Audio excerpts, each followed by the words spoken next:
मोदी का गदर, इंडिया गठबंधन में डर। आज का पॉलिटिकल नैरेटिव यही है। लाल किला का भाषण 24 घंटा पूरा हो गया है, लेकिन इंडिया गठबंधन में बहुत ज्यादा खलबली है लालू प्रसाद यादव ने, जिनका ये कहना है इस बार आखिरी प्रधानमंत्री का भाषण था और अगली बार लाल किले पर झंडा हम फहराएंगे, यानी इंडिया गठबंधन का जो पीएम बनेगा वो फहराएगा। तेजस्वी यादव ये कहते हैं कि प्रधानमंत्री नरेंद्र मोदी की ये फेयरवेल स्पीच है। सौरभ भारद्वाज भी कमोबेश ऐसी ही बातें करते हैं। दिल्ली के मुख्यमंत्री और आम आदमी पार्टी के संयोजक अरविंद केजरीवाल का यह कहना है मणिपुर पर संवेदनशील बयान देना चाहिए था। तेजस्वी यादव ने यहां तक भी कह दिया कि प्रधानमंत्री नरेंद्र मोदी के भाषण में राजनीति है, लेकिन प्रधानमंत्री नरेंद्र मोदी ने अपने भाषण में 2047 का विजन क्लियर किया। प्रधानमंत्री ने अपने भाषण में भ्रष्टाचार, परिवारवाद, तुष्टीकरण पर सीधा अटैक किया। प्रधानमंत्री ने अपने भाषण में 3D का फॉर्मूला दिया और प्रधानमंत्री नरेंद्र मोदी ने अपने भाषण में 3 गारंटी दी है। यही गारंटी विपक्ष को नागवार गुजर रही है। 24 घंटा गुजर गया है, लेकिन अभी भी रिएक्शन आ रहे हैं। Congress, Samajwadi party, Bahujan Samaj party, TMC और 26 दल जो इंडिया गठबंधन का हिस्सा हैं। क्या ये माना जाए कि प्रधानमंत्री नरेंद्र मोदी ने 2024 का चुनावी एजेंडा का दिया सेट? पहली बिग ब्रेकिंग, पहली अभी की बड़ी खबर। प्रधानमंत्री नरेंद्र मोदी के लाल किला भाषण पर बिफर गए हैं आरजेडी के सुप्रीमो लालू प्रसाद यादव। लालू यादव का ये कहना है लाल किला से मोदी का ये आखिरी भाषण था, अगली बार झंडा हम फहराएंगे, अगली बार लाल किला पर हम आएंगे। लालू यादव ने कहा कि परिवारवाद पर प्रहार करके प्रधानमंत्री ने ठीक नहीं किया, परिवारवाद पर घिर गए तो गुस्से में आ गए हैं लालू यादव। लालू यादव को यह लगता है कि निशाना सीधे तौर पर बिहार की यादव फैमिली पर लगाया गया है। ऐसा नहीं कि सिर्फ लालू प्रसाद यादव ही भड़के हैं, बल्कि भड़क गई हैं ममता बनर्जी, भड़क गए हैं मल्लिकार्जुन खड़गे। अगली बिग ब्रेकिंग, नरेंद्र मोदी के भाषण पर मल्लिकार्जुन खड़गे जो कांग्रेस के राष्ट्रीय अध्यक्ष हैं और पश्चिम बंगाल की मुख्यमंत्री ममता बनर्जी भड़क गए हैं। मल्लिकार्जुन खड़गे ने कहा प्रधानमंत्री नरेंद्र मोदी के भाषण में एक अहंकार दिखा, इस साल झंडा हम फहराएंगे। मल्लिकार्जुन खड़गे का कहना है ममता बनर्जी ने एक बार फिर खेला होबे का नारा दिया। 2024 में विपक्षी गठबंधन इंडिया ही जीतेगा, ये ममता बनर्जी का कहना है। प्रधानमंत्री नरेंद्र मोदी के भाषण के बाद लालू से लेकर के खड़गे तक कैसे भड़क गए हैं, क्या जवाब दिया है प्रधानमंत्री नरेंद्र मोदी ने, कैसे चारों खाने चित किया है RJD, Congress, Samajwadi party, Bahujan Samaj party या जितने भी परिवारवाद और भाई भतीजावाद करने वाली पार्टियां हैं। लेकिन उसके बाद 24 घंटे में कितनी तेजी के साथ में पॉलिटिकल रिएक्शंस आ रहे हैं, एक एक करके देखिए। 2047 के सपने को साकार करने का सबसे बड़ा स्वर्णिम पल आने वाले 5 साल है और अगली बार 15 अगस्त को इसी लाल किले से मैं आपको देश की उपलब्धियां, आपके सामर्थ्य, आपके संकल्प, उसमें हुई प्रगति, उसकी जो सफलता है, उसके गौरवगान, उससे भी अधिक आत्मविश्वास के सामने आपके सामने मैं प्रस्तुत करूंगा। नहीं पारा तो क्या आज उनका क्या माना है? मोदी जी के आज जो झंडा अंतिम है उनका, आगे क्या होने वाला है? आगे हम लोग वो अगले साल फिर झंडा फैलाएंगे, अपने घर के ऊपर फैलाएंगे। प्रधानमंत्री नरेंद्र मोदी का ये प्रण है, विपक्ष का ये रण है और विपक्ष के रण के बाद कैसे विपक्षी पार्टियां भड़की हुई हैं और प्रधानमंत्री नरेंद्र मोदी के भाषण का एक एक अंश निकाल करके इसका जवाब दिया जा रहा है। कौन है भारी, किसका पलड़ा ज़्यादा वजनदार है? अब अगले 1 घंटे की डिबेट में दूध का दूध, पानी का पानी होने जा रहा है। जो डिबेट में मेरे साथ में गेस्ट हैं उन्हें इंट्रोड्यूस कर देता हूं मैं। नवल किशोर यादव जी भारतीय जनता पार्टी के बहुत मुखर नेता हैं, अग्रेसिव तरीके से अपनी बातें कहते हैं। पीसीआर जितने गेस्ट हैं सभी को टीवी स्क्रीन पर लेकर के आइए। विजय कुमार मंडल आरजेडी के नेता, डॉक्टर स्नेहाशीष वर्धन पांडे प्रवक्ता कांग्रेस मेरे साथ में हैं और professor Ajay Kumar Jha political analyst हैं। आप सभी का बहुत बहुत स्वागत। विजय कुमार मंडल जी, मेरा पहला सवाल आपसे है, प्रधानमंत्री नरेंद्र मोदी को कॉन्फिडेंस ये है कि जिन परियोजनाओं का शिलान्यास किया उद्घाटन वही करेंगे। प्रधानमंत्री नरेंद्र मोदी का ये कॉन्फिडेंस है कि एक बार फिर से केंद्र में मोदी की सरकार ही आएगी। मेरे ख्याल से कुछ तकनीकी खामी आ रही है, एक बार फिर से आप गेस्ट के पास में आऊँगा, लेकिन उससे पहले एक बिग ब्रेकिंग दिखा देते हैं। बिहार के डिप्टी सीएम तेजस्वी यादव भी प्रधानमंत्री के भाषण पर भड़क गए हैं। पीएम अपने भाषण में राजनीति को लेकर क्या ये कहना है। तेजस्वी यादव का लोकतंत्र और संविधान खतरे में है। तेजस्वी यादव का कहना है महंगाई और बेरोजगारी पर काम नहीं किया जा रहा है। पीएम की स्पीच पर आम आदमी पार्टी की भी प्रतिक्रिया आई है। दिल्ली सरकार में मंत्री सौरभ भारद्वाज ने कहा प्रधानमंत्री नरेंद्र मोदी का ये जो भाषण है ये एक तरीके का की फेयरवेल स्पीच है, इसके अलावा कुछ भी नहीं।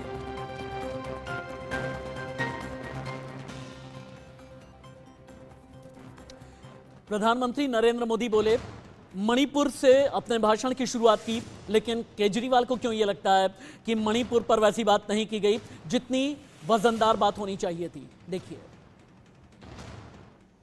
देश मणिपुर के लोगों के साथ है। देश मणिपुर के लोगों को पिछले कुछ दिनों से जो शांति बनाए रखी है उस शांति के पर्व को आगे बढ़ाए और शांति से इस समाधान का रास्ता निकलेगा और राज्य और केंद्र सरकार मिलकर के उन समस्याओं के समाधान के लिए भरपूर प्रयास कर रही है। एक तरफ मणिपुर जैसी प्रदेश में जो घटना हुई वो दुनिया में कहीं भी किसी देश में ऐसा नहीं हुआ होगा। वहीं आज के दिन हम लोगों को ये भी अपील करनी चाहिए कि मणिपुर के लोग जिस सद्भावना के साथ, जिस प्रेम के साथ, जिस तरीके से मिलजुल करके रह रहे थे वैसे ही रहें और इस तरह की घटना दोबारा ना हो। देश के कुछ हिस्सों के अंदर आज एक भाई दूसरे भाई से लड़ रहा है, मणिपुर जल रहा है। मणिपुर में एक समुदाय के लोग दूसरे समुदाय के लोगों से लड़ रहे हैं। मणिपुर में इस समुदाय के लोग उस समुदाय के लोगों को मार रहे हैं, उस समुदाय के लोग इस समुदाय के लोगों को मार रहे हैं।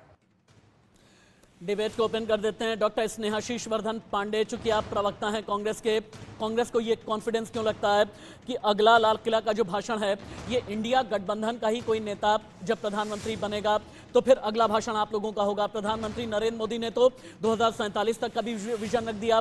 प्रधानमंत्री नरेंद्र मोदी ने अगले 1000 साल की भी रूपरेखा तय कर दी है। पीएम का कॉन्फिडेंस अलग है।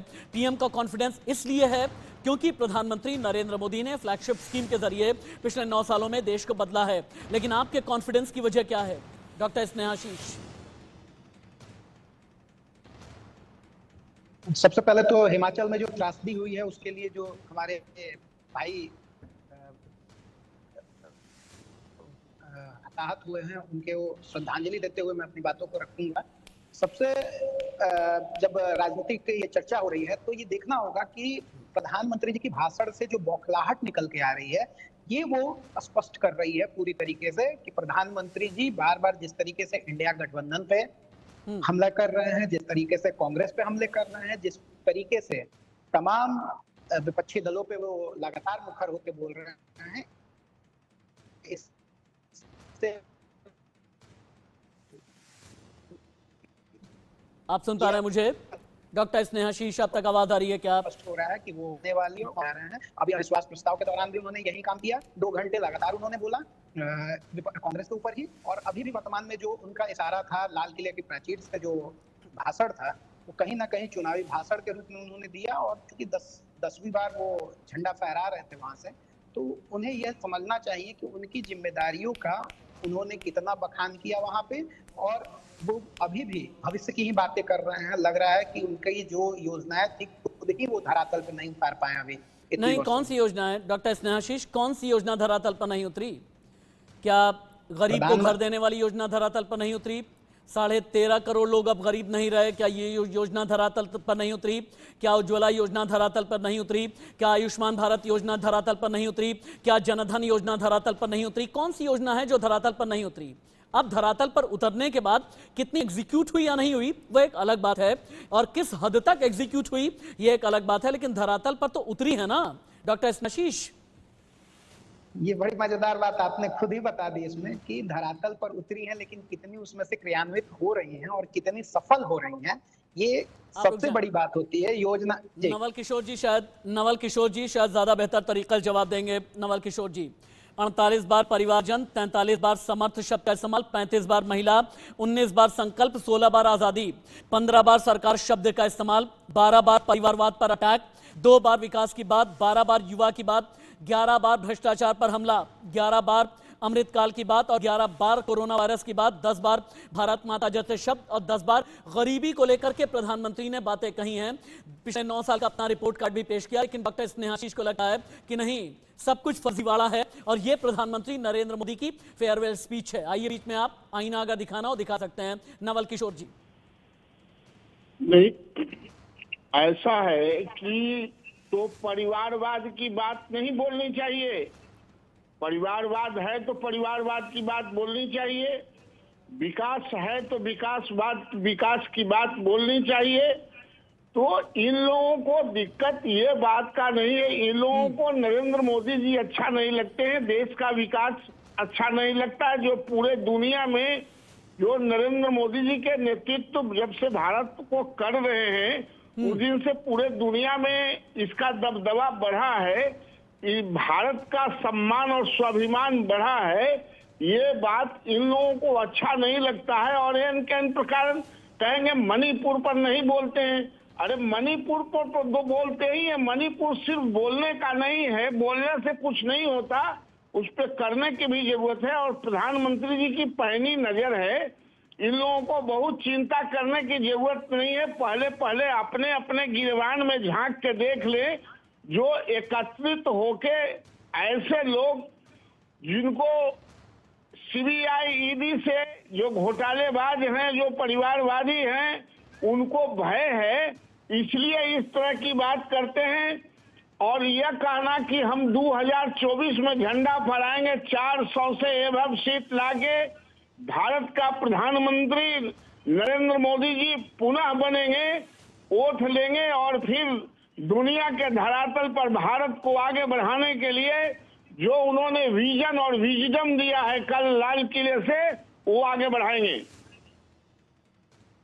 प्रधानमंत्री ने विजन दिया है 2047 के लिए। अब इस विजन को लेकर के मैं एक बार प्रोफेसर अजय कुमार झा आपके पास आता हूं, चूंकि आप पॉलिटिकल एनालिस्ट हैं। प्रोफेसर झा, 2047 का रोड मैप पूरा कैसे होगा भाई? इसमें चैलेंजेस हैं इकोनॉमी के, एजुकेशन के, खेती के, किसानी के, हेल्थ के, बेरोजगारी के और गरीब के, और इसमें कई क्राइटेरिया फुलफिल होना है। क्या 2047 का मिशन इतना आसान है? देखिए, अब ये बात इस बात पर निर्भर करता है कि इसे एग्जीक्यूट कैसे किया जाएगा। अच्छा सवाल आपने किया है कि ये एग्जीक्यूट होगा कैसे। जहां तक हम लोगों ने देखा है कि नरेंद्र मोदी जी के आने के बाद से जिस तरह से एक रोड मैप बना है अलग अलग एरियाज में, अलग अलग डिपार्टमेंट्स में, और जहां तक ये लोग पहुंच पाए हैं, उससे तो मैं बिल्कुल आशान्वित हूं कि अब उस समय कौन प्रधानमंत्री होगा, क्योंकि मोदी जी मुझे नहीं लगता है कि 47 तक तो नहीं ही रहने वाले हैं, कोई और ही आएगा। अब वो आगे कहां तक ले जाएगा इनके बाद, वो इस बात पर निर्भर करता है। परंतु जब तक मोदी जी हैं तब तक तो मैं आशान्वित हूं कि वो जिस तरह से अब तक पिछले 10 सालों से इन्होंने लाया है देश को, उसमें अगले 5 साल तक तो बिल्कुल निश्चित लगता है। अब उसके बाद क्या होना है ये तो समय बताएगा। संभव है कि नरेंद्र मोदी जी उसके बाद भी आए, हो सकता है वो नहीं आए, उन्हीं की पार्टी का कोई और आए, हो सकता है कि भाजपा आए ही नहीं। पर जिस तरह से चल रही, यही अपने आप में कोई कम बात नहीं है कि कोई प्रधानमंत्री 10वीं साल झंडा फहरा रहा है तो वो खुद से तो नहीं आ गया है, उसे जनता ही ने वो मौका दिया है तभी वो फहरा रहा है। और जनता ने मौका यूं ही तो नहीं दिया होगा। हम और आप जितने काबिल लोग हैं, जनता उससे ज्यादा मूर्ख है, मैं ऐसा तो नहीं मानता। तो अब देखिए, ये इसके पहले भी कांग्रेस के 2 प्रधानमंत्री 10 साल और 10 साल से ऊपर सत्ता चला चुके, 2 क्या 3 थी। अभी इंदिरा गांधी ने 11 साल चलाया, ये मनमोहन सिंह 10 साल चलाए। तो जब वो चला रहे थे तब तो ठीक, जब ये चला रहे हैं तो गड़बड़ कैसे हो गया? मुझे लगता है इन सब चीजों को ध्यान देना चाहिए। और अभी जितनी बातों को अभी आपने ही खुद कहा कि ये जो प्लान्स हैं और जो एग्जीक्यूट कैसे नहीं हो रहे हैं, अगर एग्जीक्यूट नहीं होते, अब देखिए हम 5वीं इकोनॉमी, हम 4। प्रोफेसर झा, मैं कहना क्या चाहता हूं, मैं आपके सामने कुछ डेटा पेश कर रहा हूं, इसको समझिएगा। और इस डेटा के हिसाब से अगर हम बात करें तो फिर शायद दूध का दूध पानी का पानी होगा, फिर समझ में आएगा। इसमें कोई दो राय नहीं कि भारत ने अब तक बहुत कुछ हासिल किया है। इकोनॉमी के मामले में 1950-51 में देश की जीडीपी लगभग 5 लाख करोड़ की थी। आज ये बढ़कर के 1,70,000 करोड़ से ज्यादा की हो गई है। रोजगार और गरीबी के मामले में भाई आजादी के समय देश की 80% आबादी गरीब थी, अब घट करके 10% के आसपास आ गई है। हेल्थ के मामले में आयुष्मान भारत ने यकीनन कमाल किया है। शिक्षा के मामले में गांव से लेकर के शहर तक प्रधानमंत्री नरेंद्र मोदी के विजन ने बहुत कुछ दिया है। नेशनल एजुकेशन पॉलिसी ने बहुत कुछ दिया है। बहुत कुछ हुआ है, लेकिन काफी हद तक चीजें करना भी बाकी है। इस पर एक एक करके पॉइंट बाय पॉइंट मैं आपसे बात करूंगा। लेकिन एनसीपी भी भड़की हुई है। एनसीपी यानी शरद पवार की पार्टी, उनकी बेटी सुप्रिया सुले भी प्रधानमंत्री नरेंद्र मोदी के भाषण पर भड़क गई हैं। बहुत ही आक्रामक रुख अख्तियार किया है। सुप्रिया सुले ने कहा, वंशवाद तो देश की लगभग हर पार्टी में है। एक उंगली उठाते हैं तो बाकी 3 का इशारा आपकी तरफ है। मणिपुर को प्यार, देखभाल और करुणा की जरूरत है, ये सुप्रिया सुले ने सीधे तौर पर कहा है। नवल किशोर जी, अब जवाब आप दें। एनसीपी का यह कहना है कि अगर परिवारवाद पर आप निशाना साधते हैं तो बाकी 3 उंगलियां आपकी तरफ भी हैं। अगर आप परिवारवाद की बात करेंगे तो फिर आपने महबूबा मुफ्ती के साथ में भी गठबंधन सरकार जम्मू कश्मीर में चलाई है, इसका क्या? आपने पंजाब में दशकों तक बादल फैमिली वाली शिरोमणि अकाली दल के साथ में सरकार चलाई है, उसका क्या? उनका परिवारवाद है, लेकिन इनका परिवारवाद फिर क्या? 2 अलग नजरिए क्यों? पिक एंड चूज क्यों? नहीं, इसमें समझने का फर्क है। हम अपनी पार्टी की बात करते हैं, हमारे पास जो एलआई पार्टी है वो हमारे विचारधारा से नहीं, एक कॉमन मिनिमम प्रोग्राम पर समझौता करते हैं। कल को अगर समाजवादी पार्टी और आरजेडी भी कॉमन मिनिमम प्रोग्राम पर आपके साथ में समझौता कर लेगी तो ठीक होगा?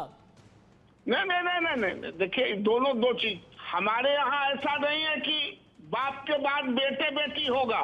अच्छा। हमारे पार्टी में ऐसा एक भी एग्जाम्पल नहीं दे सकते हैं कि बाप नेता, उसके बाद माई नेता, उसके बाद भाई नेता, उसके बाद बेटा नेता, उसके बाद बेटी नेता। आप लोग परिवारवाद से क्यों नहीं निकल पाते? जवाहरलाल नेहरू, इंदिरा गांधी, राजीव गांधी, सोनिया गांधी, प्रियंका गांधी, राहुल गांधी, भाई कांग्रेस इससे ऊपर भी तो उठे। मल्लिकार्जुन खड़गे राष्ट्रीय अध्यक्ष बन गए, लेकिन कुछ पता ही नहीं चल पा रहा। सीताराम केसरी बने, तब क्या हुआ सभी को याद है।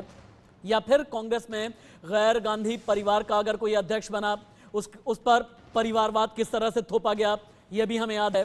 जिस जमाने में मनमोहन सिंह 10 साल तक सरकार चलाते रहे, यह कहा जाता था मैडम प्रिसाइड्स, मनमोहन डिसाइड्स। इस तरह के फ्रेज अंग्रेजी में कहे जाते थे। भाई परिवारवाद पर सबसे बड़ा अटैक आप लोगों पर है। आप लोगों ने परिवारवाद की वजह से देश की बुनियाद हिला दी है। जवाब दें। देखिए, परिवारवाद पे जब बातें होती हैं तो सबसे ज्यादा हंसी की बात ये होती है कि परिवारवाद, अभी जैसे बातचीत हो रही थी, आदरणीय हमारे नवल किशोर यादव जी हमारे आदरणीय हैं, उन्होंने भी ये बात कही, जब अपने सेलेक्टिव अप्रोच अगर रखा जाएगा परिवारवाद पे तो ये निश्चित तौर पे घातक है। और जहां तक रही गांधी परिवार के बाद, जितनी बड़ी कुर्बानियां उन्होंने दी है, कांग्रेस का एक एक कार्यकर्ता, कांग्रेस का एक एक नेता, एक एक वोटर उनके प्रति अपनी श्रद्धा और अपनी भावना रखता है, इसलिए उन्हें नेतृत्व दिया गया है। कोई नेतृत्व उन्हें जबरन नहीं दिया जाता है। उन्हें चयनित तरीके से उन्हें हम लोगों ने नेता माना है। हमारे एक एक वर्कर जो हैं वो उनके प्रति और देश के प्रति जितनी जिम्मेदारी हमारी बनती है, वो तमाम तरीके की चीजें हैं, वो छिपी नहीं है। उनकी कुर्बानियों को हम नहीं भूल सकते हैं। उस परिवार ने जितनी कुर्बानियां दी है, उससे अगर रख के मोदी जी अपने भाषण में वंशवाद की बात करते हैं तो अपना दल के साथ उन्होंने गठबंधन किया। ओम प्रकाश राजभर, ठीक है नवल किशोर जी, कुछ और नाम आ रहे हैं। अपना दल के साथ में आपने गठबंधन कर लिया तो वंशवाद कहाँ गया? ओम प्रकाश राजभर के साथ अपने गठबंधन कर लिया तो वंशवाद कहाँ गया? परिवारवाद पर अखिलेश यादव को भी बहुत ज्यादा बुरा लगा है। प्रधानमंत्री नरेंद्र मोदी ने चूंकि कहा, 3 बातें की हैं प्रधानमंत्री ने कहा कि परिवारवाद, तुष्टीकरण और करप्शन, इन तीनों ने देश की बुनियाद को हिला करके रख दिया। प्रधानमंत्री ने यह भी कहा कि देश की जनता ने प्रधानमंत्री नरेंद्र मोदी की एनडीए की सरकार 2014 में फॉर्म की, हम रिफॉर्म लेकर के आए, हमने ट्रांसफॉर्म होने की तरफ कदम आगे बढ़ाया और अब बेहद जरूरी है कि देश की सियासत में जो भी आए वो परफॉर्म जरूर करे, यानी फॉर्म, रिफॉर्म, ट्रांसफॉर्म, परफॉर्म, इस तरह का फॉर्मूला प्रधानमंत्री ने दिया है। लेकिन यही अखिलेश यादव को नागवार गुजरा। प्रधानमंत्री का परिवारवाद पर अटैक, उसके बाद अखिलेश यादव को क्यों लगा बुरा, 2 बयान आपको समझा देंगे। आज मेरे देश के लोकतंत्र में एक ऐसी विकृति आई है जो कभी भारत के लोकतंत्र को मजबूती नहीं दे सकती, और वो क्या है बीमारी? परिवारवादी पार्टी। और उनका तो मंत्र क्या है? Party of the family, by the family and for the family. इनका तो जीवन मंत्र यही है। और अगर वो लाल किले से ये बात कह रहे हैं जो हमारा पत्रकार साथी कह रहा है कि परिवारवादी वाली बात, तो उन्होंने उत्तर प्रदेश के मुख्यमंत्री जी पर भी देखना चाहिए। वो हमसे पहले उदाहरण बने हैं परिवारवाद के। हम लोग तो बाद में उदाहरण बने हैं, लेकिन उत्तर प्रदेश के मुख्यमंत्री जी पहले उदाहरण हैं उत्तर प्रदेश में। हमसे पहले परिवारवाद अगर किसी ने अपनाया है तो बीजेपी ने, और उन्होंने खुद। आज मेरे देश के आई है तो कभी प्रधानमंत्री नरेंद्र मोदी ने कविता के जरिए आज़ादी के अमृतकाल का भी जिक्र किया। प्रधानमंत्री ने अपने अगले 1000 साल के विजन को भी बताया, और प्रधानमंत्री ने कविता के जरिए ही ये बताया कि देश का सामर्थ्य क्या है, देश का पुरुषार्थ क्या है, और पुरुषार्थ के बल पर ही आज हम कैसे कोरोना से लड़ पाए, कैसे हम मंदी से लड़ पाए, कैसे हम हेल्थ सेक्टर में आगे बढ़े, और कैसे भारत की इकॉनमी पूरी दुनिया में नंबर 3 होने की तरफ अग्रसर है। 5 ट्रिलियन की इकॉनमी, विकसित भारत का सपना, 2047 का बुलंद भारत, ये सब कुछ प्रधानमंत्री नरेंद्र मोदी की इस कविता में है। अमृतकाल का पहला वर्ष है। ये अमृतकाल के पहले वर्ष पर जब मैं आपसे बात कर रहा हूं तो मैं आपको पूरे विश्वास से कहना चाहता हूं, चलता चलाता काल चक्र, चलता चलाता काल चक्र, अमृत काल का भाल चक्र, चलता चलाता काल चक्र, अमृत काल का हाल चक्र। सबके सपने, सबके सपने अपने सपने, सबके सपने अपने सपने, पनपे सपने सारे, सबके सपने अपने सपने, पनपे सपने सारे। वीर चले, वीर चले, वीर चले, वीर चले, चले युवा हमारे। वीर चले, वीर चले, चले युवा हमारे। नीति सही, नीति सही, रीति नहीं, नीति सही, रीति नहीं, गति सही, गति सही, राह नहीं, गति सही, राह नहीं। चुनो, चुनो चुनौती, चुनो चुनौती सीना तान, चुनो चुनौती सीना तान। जग में बढ़ाओ देश का नाम, चुनो चुनौती सीना तान, जग में बढ़ाओ देश का नाम। नवल किशोर जी, प्रधानमंत्री ने तो कविता के जरिए भी, अपने 90 मिनट के भाषण के जरिए भी ये कह दिया कि ये भारत ना रुकता है, ना थकता है, ना हाँफता है, ना हारता है। लेकिन कांग्रेस को, आरजेडी को, समाजवादी पार्टी को, बहुजन समाज पार्टी को, इंडिया गठबंधन को ये लगता है कि नहीं, प्रधानमंत्री नरेंद्र मोदी के नेतृत्व में ऐसा नहीं है। प्रधानमंत्री कहते हैं जीरो डिफेक्ट, जीरो इफेक्ट की पॉलिसी पर चलेंगे, लेकिन कांग्रेस को लगता है कि नहीं, ऐसा नहीं है। प्रधानमंत्री कहते हैं कि लिख करके रख लो, शिलान्यास जो कर रहा हूं उद्घाटन मैं ही करूंगा। प्रधानमंत्री 3 गारंटी देते हैं। प्रधानमंत्री गारंटी के अलावा यह भी कहते हैं कि अगले 2047 तक आप देखिएगा कि भारत कितना बुलंद भारत बनता है। लेकिन विपक्षियों को ये लगता है कि ये सिर्फ अलंकार से सुशोभित एक मुलम्मा चढ़ाया हुआ शब्द है, इसके अलावा कुछ भी नहीं।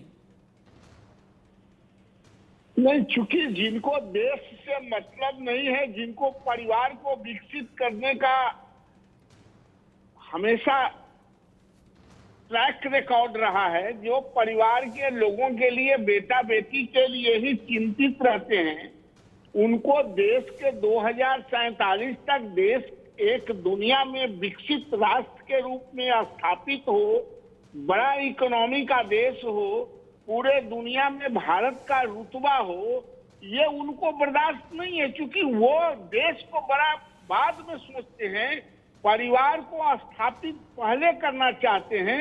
इसलिए नरेंद्र मोदी जी के बातों से नागवार गुजरता है। तो अब गुजरे उसमें क्या करना है, लेकिन इतनी बात जो प्रधानमंत्री जी ने कहा है कि अगला प्राइम मिनिस्टर नरेंद्र मोदी जी ही बनेगा और अभी छुटकारा नहीं है इन लोगों को। अब एक चीज और दिखाता हूं प्रधानमंत्री ने डेमोक्रेसी, डाइवर्सिटी, डेमोग्राफी की बात करते हुए जितनी बार भी प्रधानमंत्री का संबोधन था, मेरे प्यारे देशवासियों या मेरे प्यारे भाइयों बहनों नहीं आया, बल्कि मेरे प्यारे परिवारजनों आया है। इसका भी संदेश बड़ा है। मेरे प्यारे परिवारजनों, मेरे प्रिय परिवारजनों, मेरे प्यारे परिवारजनों, भाइयों बहनों, मेरे प्रिय परिवारजनों, मेरे प्यारे परिवारजनों, मेरे प्यारे परिवारजनों, मेरे प्यारे परिवारजनों, मेरे प्यारे परिवारजनों, मेरे प्रिय परिवारजनों, मेरे प्यारे देशवासी, इसलिए मेरे प्यारे परिवारजनों,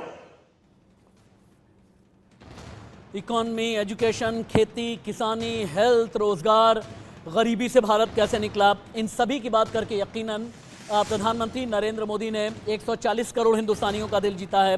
नवल किशोर जी, डॉक्टर स्नेहाशीष, प्रोफेसर अजय कुमार झा, बहुत बहुत शुक्रिया आपका डिबेट में मेरे साथ रहने के लिए।